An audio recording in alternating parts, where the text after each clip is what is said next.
কালি এটা সমগ্ৰ পৰিয়ালৰ জীৱন ৰাজপথতে হেৰাই গ'ল কেৱল এটা সৰু ভুলৰ বাবে আৰু সেই ভুলটো আছিল তেওঁলোকে এই সাইনবোৰ্ডসমূহৰ অৰ্থ জনা নাছিল। এবাৰ অলপ মনোযোগ দি বুজি লওক, যদি কোনো খুঁটাত বৃত্তৰ ভিতৰত 20ৰ পৰা 30 বা 40 লিখা থাকে তেন্তে তাৰ অৰ্থ হ'ল সেই অঞ্চলত ঠিক সেই গতিতেহে গাড়ী চলাব লাগিব। এইটোৱে হৈছে স্পীড লিমিট। ইয়াক অৱহেলা কৰা মানে নিজৰ আৰু আনৰ জীৱন বিপদাপন্ন কৰা। যদি কোনো খুঁটাত এনেকুৱা চিন দেখে য'ত গাড়ী ৰখোৱাৰ ওপৰত ক্ৰছ চিন দিয়া আছে তেন্তে তাত ভুলতেও গাড়ী নৰখাব, কাৰণ সেইটো নো পাৰ্কিং বা নো ষ্টপিং জোন। যদি খুঁটাত এনে চিন থাকে য'ত দুইফালৰ কাৰ চিনে ভিতৰৰ দিশলৈ নিৰ্দেশ কৰিছে তেন্তে বুজি পাব যে আগফালৰ ৰাস্তাটো ঠেক হবলৈ গৈ আছে, আৰু যদি কাৰ চিন কেইটা বাহিৰৰ দিশলৈ থাকে তেন্তে ৰাস্তাটো বহল হবলৈ গৈ আছে। যদি কোনো চিনত পুল বা ব্ৰিজ অঁকা দেখে তাৰ মানে আগলৈ এটা ডাঙৰ ব্ৰিজ আহিবলৈ ধৰিছে, গতিকে গতি কমাই সাৱধানে পাৰ হওক। যদি কোনো চিনত শিশুৱে দৌৰি থকাৰ ছবি থাকে তেন্তে বুজি পাব যে আগত স্কুল আছে, তাত লাহেকৈ চলাটো অত্যন্ত জৰুৰী, কাৰণ 1 ছেকেণ্ডৰ অসতৰ্কতাই কোনো নিষ্পাপ শিশুৰ প্ৰাণ কাঢ়ি ল'ব পাৰে। যদি কোনো চিনত একা বেকা বা ঢৌ খেলোৱা গাড়ী অঁকা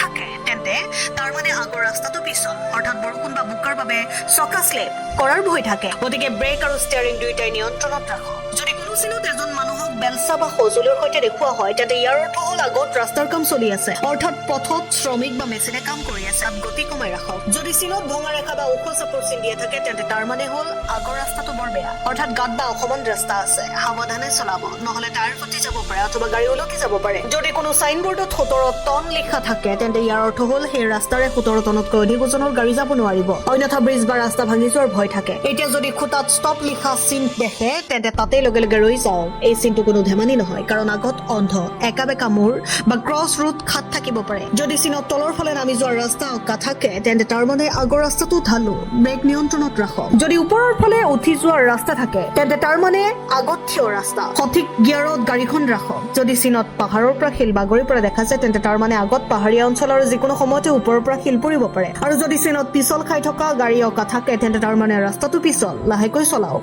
অন্যথা দুৰ্ঘটনা নিশ্চিত। যদি চিনত মানুহক কাম কৰি থকা দেখা যায় তেন্তে বুজিব ৰাস্তাত কাম চলি আছে, তেনে ঠাইৰে সাৱধানতাৰে পাৰ হওক।